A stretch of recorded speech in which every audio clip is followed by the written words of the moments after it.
오늘은 공망에 대해 알아보는 시간을 가져볼까? 공망은 사주 명리를 공부하다 보면 꼭 등장하는 중요한 개념이야.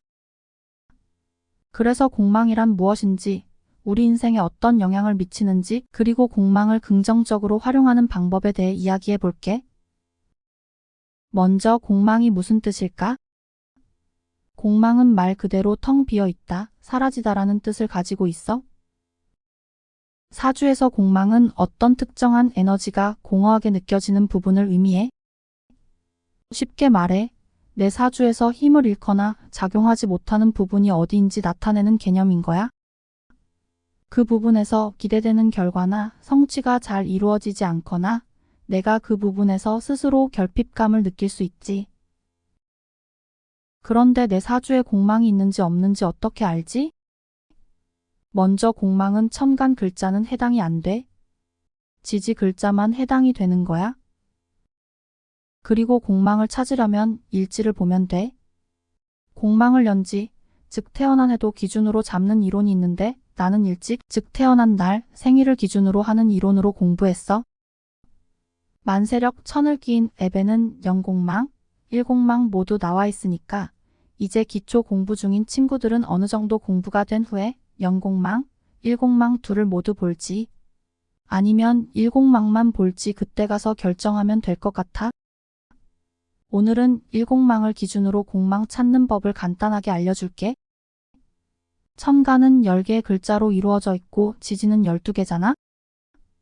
천간과 지지가 순서대로 하나씩 만나 짝을 이루면 12개의 지지 중 2개가 남잖아.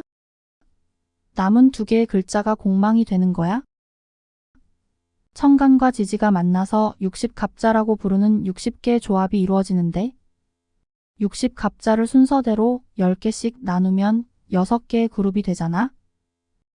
편의상 번호를 붙여서 1번 그룹은 갑자로 시작해서 개요까지 같은 그룹인데 이 그룹의 공망은 수레인 거야. 갑자로 시작하는 1번 그룹은 수레가 공망이고 갑술로 시작하는 2번 그룹은 신유가 공망, 3번 갑신으로 시작하는 그룹은 오미가 공망, 4번 갑오로 시작하는 그룹은 진사 공망, 5번 갑진으로 시작하는 그룹은 인묘가 공망, 6번 갑인 그룹은 자축이 공망이야. 먼저 나의 일주가 무슨 글자인지 확인하고 공망표에서 내 일주가 어느 그룹에 속해 있는지 보고 공망을 찾아봐. 그리고 공망을 찾았으면 내 사주 팔자에 공망 글자가 있으면 내 사주에 공망이 있는 거지. 2개 다 있을 수도 있고 한 글자만 있을 수도 있지. 하나만 있어도 공망인 거야. 내 사주에 공망이 없더라도 안심하긴 일러. 왜냐하면 12년마다 한 번씩 2년 동안 공망운이 오거든. 올해는 갑진년이잖아. 그러면 4번 갑오로 시작하는 그룹, 즉 일주가 갑오, 을미, 병신, 정유, 무술, 기해, 경자, 신축, 이민, 개묘일이면 진사 공망이잖아. 그래서 2일간에 속한 친구들은 올해와 내년이 공망운이 되는 거야. 공망은 사주 명리에서 굉장히 복잡하게 해석될 수 있는 신살이야. 신살을 따로 보지 않는 학파라도 공망은 중요하게 다루고 있을 거야. 참, 공망을 표를 보지 않고도 빨리 찾는 방법을 사주에서 공망찾기라는 제목으로 올린 게 있으니 관심 있는 친구들은 찾아봐. 더보기에 올려놓을게. 자, 그럼 공망을 해석하는 방법을 알려줄게. 예를 들어 병자일간일 경우 신유가 공망이잖아. 그런데 병일간은 신유가 재물에 해당되거든. 이 재물 자리가 공망이라면 재물에 대해 집착이 덜하거나 반대로 안정적인 재물을 얻기 어려운 사주 팔자인 거지. 그래서 같은 공망 글자를 갖고 있어도 일간의 글자에 따라 공망이 재물자리인지 직업자리인지 달라질 수가 있어.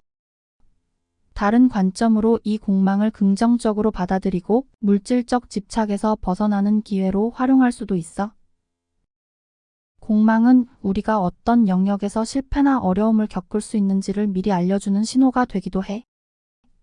하지만 꼭 부정적인 것만은 아니야. 오히려 이 공망을 이해함으로써 우리는 그 부분을 극복하거나 스스로 부족함을 메워갈 수 있는 힘을 기를 수 있다고 보면 돼. 사실 공망을 부정적인 요소로만 받아들이는 경우가 많지만 공망은 우리의 삶에 긍정적인 면도 가지고 있어. 공망을 통해 우리는 집착을 내려놓고 보다 자유로운 삶을 살 수도 있지. 예를 들어 관운이 공망인 사람은 사회적 명예나 지위에 대한 큰 관심 없이도 자신의 행복을 추구할 수 있는 거야. 공망은 우리에게 꼭 필요한 것처럼 보이는 것들을 내려놓고 더 본질적인 삶의 가치를 찾게 해주는 역할을 하기도 해. 또한 공망이 있는 자리는 우리가 부족함을 느끼기 때문에 오히려 더 노력하게 되는 자리이기도 하고, 이 결핍을 채우기 위해 스스로 발전하려는 노력을 하게 되고 이 과정에서 큰 성장을 경험할 수 있어. 공망은 단순히 결핍을 의미하는 것이 아니라 우리에게 주어진 도전 과제인 거야. 그렇다면 공망을 어떻게 극복할 수 있을까? 첫 번째로 공망의 자리에 대한 인식을 긍정적으로 바꾸는 것이 중요해.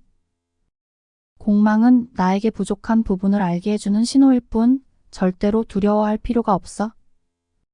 이를 통해 자신의 약점을 인지하고 그 부분을 채워나가기 위한 노력을 할 수 있다면 오히려 인생의 큰 전환점이 될 수 있지 않을까? 두 번째로 공망이 나타난 영역에 너무 집착하지 않는 것이 좋아. 예를 들어 재물 공망이 있다면 재물에 너무 집착하기보다는 재물을 관리하는 지혜를 배우고 물질적 만족이 아닌 다른 형태의 행복을 찾아가는 것이 더 나은 선택일 수 있는 거야. 오늘은 사주 명리학에서 신살 중 하나인 공망에 대해 알아보았는데 어때? 도움이 되었으면 좋겠다. 구독과 좋아요 부탁해. 고마워.